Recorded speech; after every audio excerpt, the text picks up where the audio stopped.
Behind me, students got to take a picture with the famed USC mascot and then donate $1 to build a bronze statue of him next year. But for some students, bronzing Cocky may be taking it a step too far. The student government wasn't expecting this many students to show up for the viewing party, but students were eager to show support for this election. The South Carolina farmers markets aren't only known for their better produce, but they're at a better price. Recent studies have shown many ways to relieve stress. For USC students, there may be a furrier way. Why are a dozen students dancing in the cold? To show their Gamecock pride. Thomas Bell was one of those students. I'm super pumped. I'm hoping that we'll get Cocky back there to join us on the next round. So hopefully we can teach him how to do it and really get people interested in the statue that will be built next year. And to his surprise, he did.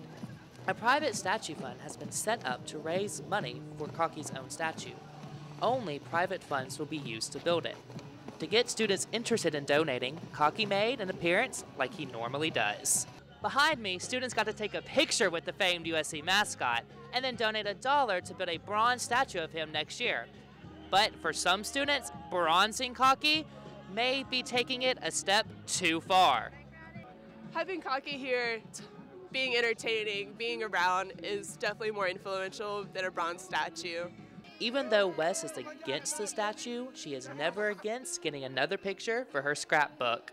And my friends call me a Cocky whore. I don't know if you can post that, but I've taken several pictures with him.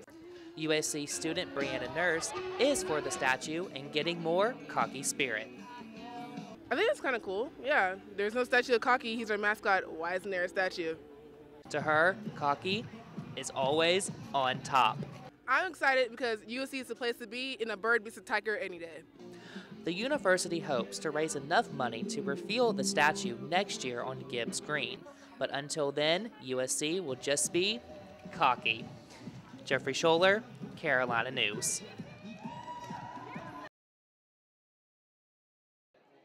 Students crowded around tables in anticipation to find out who would be their next president.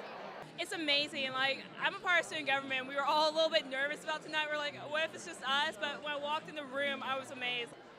The student government wasn't expecting as many students to show up for this viewing party, but students were eager to come and show support for this election. I voted mainly for Obama because he really understands the life of a college student. He's, supportive of Pell Grants. I also voted for him because he's a big believer in alternative energy, and I'm very passionate about the state of our environment. I voted for Romney. Well, for basically 3 reasons. First off, I think that when you look at America's future, we're going to have a debt crisis if we aren't already in a debt crisis right now. And I believe that he has the best chance of actually fixing that. People on both sides said the economy was their top issue. As a student, I really care about the future of the economy. That's a big part because, we're all looking for jobs. When you look at fixing the economy, your best bet is with a businessman, not a lawyer. When the final tally declared President Obama the winner, it made Democrats happy, but still well aware Republicans still have main influence over the state. But I'm in the South, so I guess I got to get used to it. But despite the different views in the room, students said it was a chance to share their love of politics. And that we can all come together and enjoy each other's different views and just relax and soak in the moment because the election is pretty exciting itself. This will be the next challenge facing President Obama, getting people of different political backgrounds to come together in support of our nation. Jeffrey Sholar, Carolina News.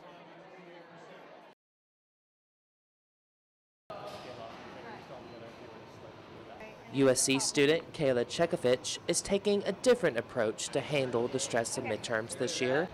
She's taking a climb. I do, when I have the time. I definitely come out and relieve my stress. And that may not be a bad idea. Not only does indoor rock climbing provide USC students with a great workout, but for some, it can be an escape from everyday stress. A recent study done by the Journal of Adventure Education and Outdoor Learning found doing extreme sports like rock climbing can help relieve stress. The study shows when focusing on one specific thing, the mind clears. 56% of rock climbers ages 18 to 24 find it to be relaxing, and 20% of them like the feeling of accomplishment. USC Fitness Center provides that feeling with the tallest wall in the SEC at 52 feet. Justin Thacker is a trainer for that wall. He helps students with the basics of climbing and extreme sports. He says with climbing, it's more about the mental journey than the physical one. When you do indeed get to the top, you finish a route, you are able to fix or finish up a problem that you've been working on for like 3 days or a week or a month, that feeling that you get, that self-efficacy that you get after completing that is just elating. Caroline Spar tries to climb whenever her school schedule allows. If I'm ever like stressed about school or something and I come here, I just kind of focus on climbing and like getting all that stress out. It's really nice. It definitely helps me when I come here. I know I'm going to climb and then I can think about what I'm going to do, and it's easier for me to organize my life, I think. Kayla says this is why she heads to the wall, to organize her thoughts and focus on the exams ahead. It's you. You're in your zone. You're doing what you want. It's nothing but you and thinking. Reaching the top of the wall puts Kayla on top of her game. As she's learned, rock climbing is more than just physical fitness. It's a confidence booster. For Carolina News, I'm Jeffrey Sholar.